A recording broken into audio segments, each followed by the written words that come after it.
दोस्तों, वैसे तो आपने दुनिया भर में 260 से भी ज्यादा बंदरों की प्रजातियां देखी होंगी, लेकिन क्या आपको पता है दुनिया का सबसे छोटा बंदर पिग्मी मार्मोसेट दुनिया का सबसे छोटा बंदर है।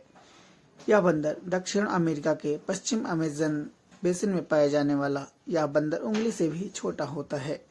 15 सेमी इसकी ऊंचाई होती है और 100 ग्राम वजन होता है। पिग्मी की पूंछ 20 सेंटीमीटर लंबी होती है। इस प्यारे से बंदर के लिए एक लाइक तो बनता है।